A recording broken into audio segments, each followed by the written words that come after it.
going on, everybody? Welcome to your weekly AMA for the Colorado Avalanche here at Mile High Sports. I'm Kim Becker. He is Aarif Dean. We've got a game to talk about last night. Aarif, of course, not the result we were all hoping for. The Colorado Avalanche fell to the Tampa Bay Lightning for the second time in a week. We'll discuss that for sure, but lost in a shootout 4-3. Can you give me your main takeaways from last night's game? Heck of a game, heck of a start, a lot of great opportunities, bad turnovers in the third period, coin flip in the shootout, and you lose. Yeah. That's about it, eh?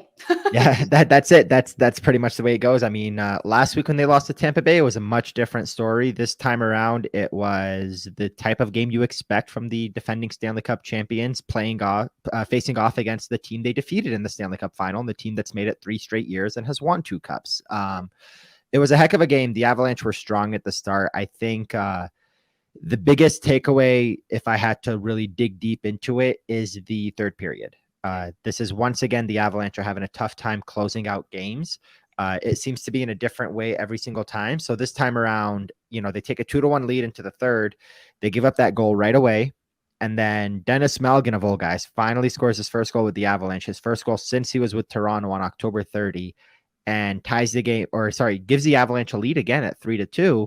And then just a few minutes later, a poor turnover. I think it was JT Compher tried to force the puck up the boards. Curtis McDermott turnover. Kind of the combination of those two guys making that error. Vlad Nemesnikov, former Av, ties it up. And from then on, it was all Tampa. They dominated the third period. They had far greater and far more dangerous opportunities, despite the Avalanche outshooting them 12-10. They had a power play. Them being Tampa Bay, they had a power play with 7 minutes left in the game or right around then, and they were unable to capitalize, which was a great kill by the Avs. And then in the final 5 minutes of regulation was perhaps the funnest stretch of hockey I've seen in a long time. Both teams exchanging opportunities, huge saves from both Vasilevsky and Georgiev. And then switching from the funnest 5 minutes I've ever seen to just a dull 5-minute overtime period before the shootout. We talked about this last week, Aarif. It's been tough for the Colorado Avalanche to hang on to their leads. There's been several games where they have a really hot start. They come out of the gate, they play really well, they take a lead, and then they are not able to hang on to that. Now, I know you mentioned it a little bit last week, kind of gave us some insight, but now looking at last night's game, obviously there are some injuries on the Avs now that are definitely going to affect them for the next several games. But what do you see in that whole lead thing? They just can't hang on. I mean, what's the main thing that you think of right when I say that? What does your gut tell you? It tells me that there's a confidence issue. It's simple as that. This is a team that has the talent to win games. Granted, I will say their best, as Ryan Boulding of NHL.com, I just did the podcast with him, as he put it, their best internal cheerleader, Gabe Landeskog, is not there. And that's a big one. But it's not a motivation. Sorry. It's a confidence thing to me. It feels like because of the injuries and because of the top guys being overplayed, they kind of have this feeling in the back of their head that they don't have what it takes. And obviously that's going to sound ridiculous if you're an NHL player and you heard me say that. If you're one of the Avalanche players, they'll be like, this guy's silly. He's crazy. Of course we know we have what it takes, but something is missing. There's a recipe of that killer instinct thing that the Avalanche have had for a few years now that's missing from this lineup. It could be as simple as just lack of goal scoring. They're not scoring a lot of goals this year. Gabe Landeskog had 30 goals in the regular season last year in just 51 games. He has not played a game this year. Burakovsky and Kadri combined more than 50 goals. They obviously are not on the team this year. So that's a lot of goals. That's 80 goals you're missing from your lineup, 80 plus goals, and has been replaced with Evan Rodrigues, who's been, a good soldier, but isn't necessarily going to replace all three of those guys. Nathan McKinnon, who's got 17 goals, shooting just 7.9%, which is the third lowest of his career, the worst since that 16-17 season. So you're going to hope that he starts to bury the puck more, which, by the way, he's got 3 goals in the last 2 games. Mikko Rantanen's gone goalless in 5 games. I'm not going to throw any bit of hate toward Rantanen. He's carried the team. Goal scorers are supposed to be streaky, and this is the first time he's been streaky this year. Okay. He's always been producing. So it could just be the lack of getting that big goal when you need it. And when your top guys aren't doing it, your depth guys aren't either. Granted, Dennis Malgin had one last night. And then when you combine that with defensive breakdowns and more dangerous opportunities for the other team, especially in a game without Cale Makar, without Josh Mason, without Eric Johnson. There just seems to be a lot of things kind of coming together, a lot of little things rather than one big thing that all seem to me to go back to the confidence to close out these games and have that killer instinct you could have. Well, not the ideal schedule ahead of them then, if No. that seems to be the issue. They are playing in Minnesota tonight, their first of 3 consecutive back-to-backs. I know Coach Bednar mentioned that obviously they do not like that. How do you think that will affect this team moving forward, though? I mean, especially if we're talking about confidence going into back-to-backs, obviously your confidence is already going to be shot a little bit. Do you think this is going to affect them?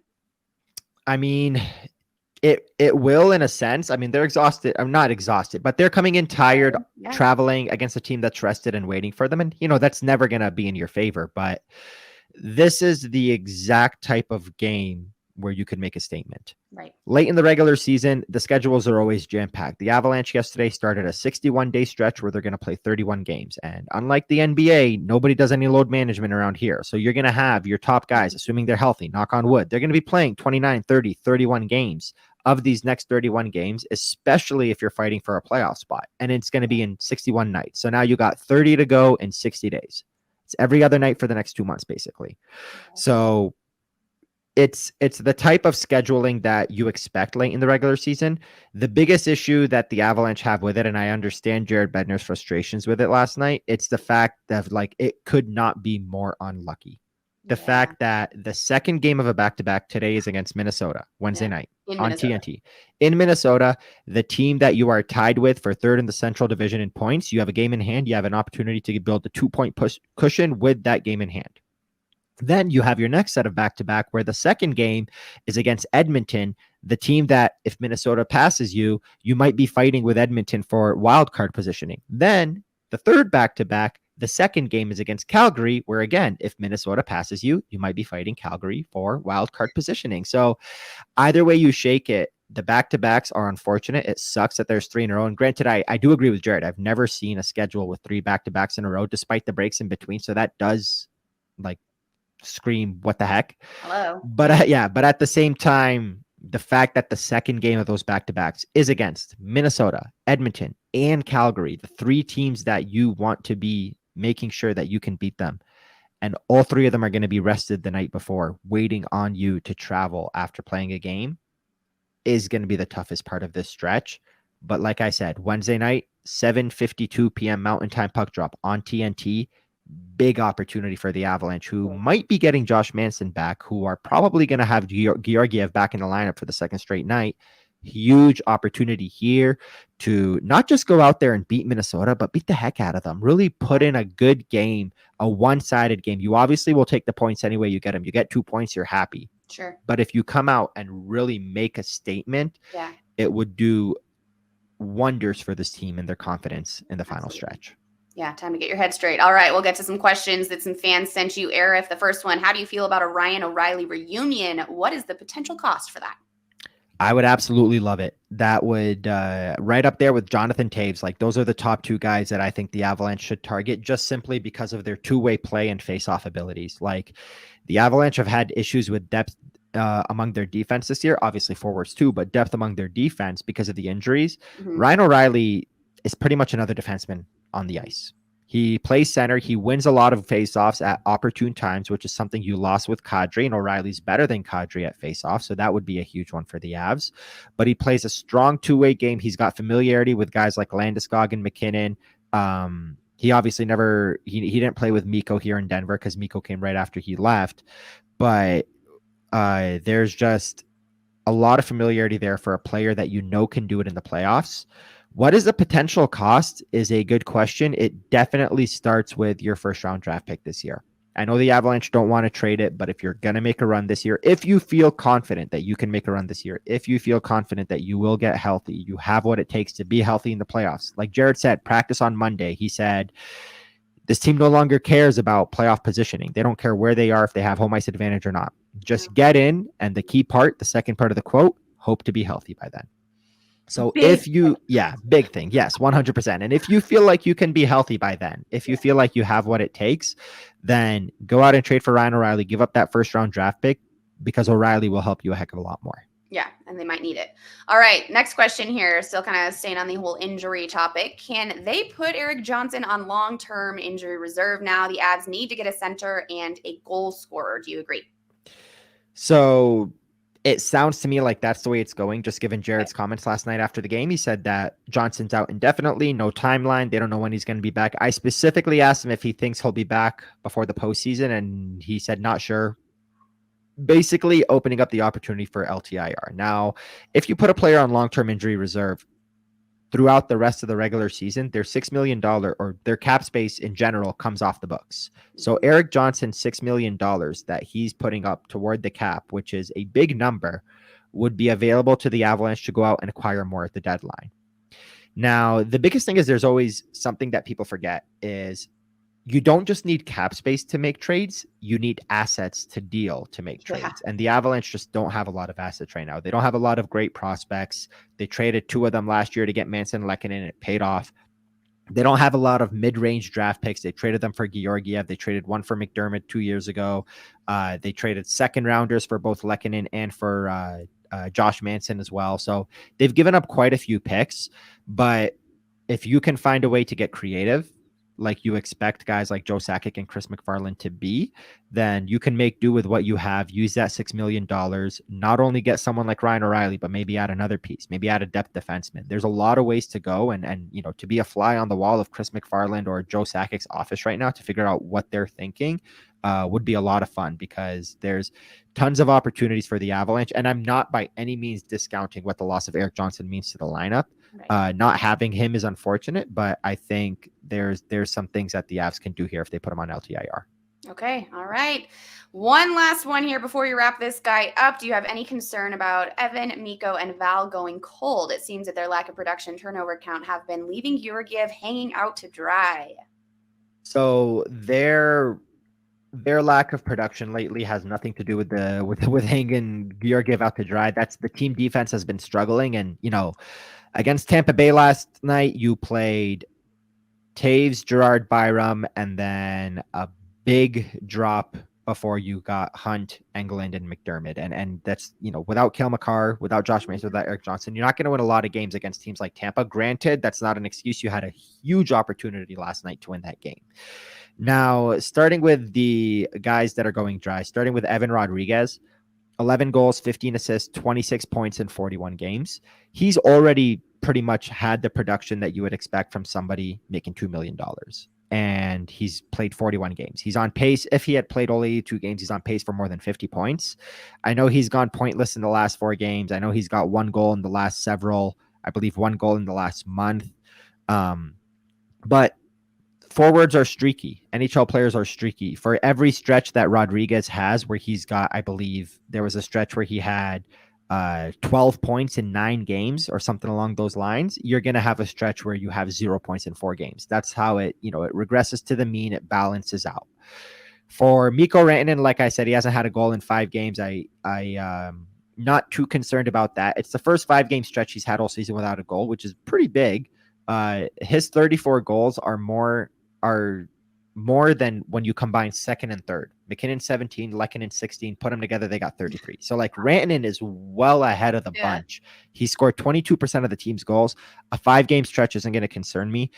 The one that does concern me is Nichushkin. Okay. And the reason why that is because he had 7 goals and 12 points in his first 7 games. Then he was injured for 2 months. Then he came back from his injury. Then he was injured again. Then he came back. In those 17 games he's played since October 25th, because that's all he's played, 17 games. Wow. He has 1 goal and 6 assists. Ooh. And it's nothing against him or his talent. I think there is an injury that's lingering. Something is affecting his way to play. What I will say that I can say with confidence is against Tampa Bay on Tuesday, Nichushkin did something I haven't seen him do in quite a while. He was a physical force in the crease, mucking it out the way that you expect Val to play. Yeah. That's something that we hadn't seen in a while. There was a power play where he was right in there digging for the puck, and he was getting cross-checked from behind and really playing that role. And then on the very first goal, 50 seconds into the game, Nichushkin parked his behind right in front of Vasilevsky. Perfect screen for Lehkonen to get that shot and score the goal. So those are the types of plays you want to see from Nichushkin, where even when he's only got 1 assist, he was effective. he's the one I'm most concerned about. But if last night has anything to say, it says to me that Val hopefully is going to turn a corner here and start to produce more like he was early in the season. But you always got to think about the injuries with him because of last year, how he finished the Stanley Cup final, literally playing with a God, broken foot, that foot. Put it all on the line.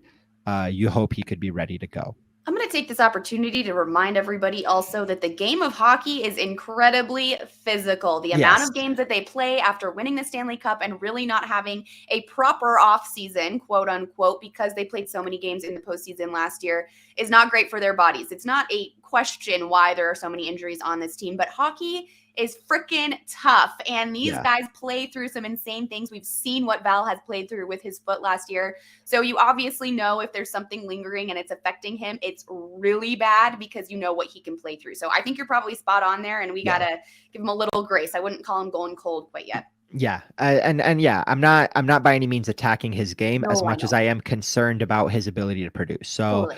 we'll see how it goes. But last year, game 6 in Tampa Bay, I was there for morning skate, and Val Nichushkin walked in, not for morning skate. Sorry. He, before the game, Yeah. 2 hours before the game, he walked into the arena wearing a full suit. And I don't remember if I've told the story here. He walked in wearing a full suit with a, dress shoes and everything, except on his foot that was broken, he was wearing a hotel slipper.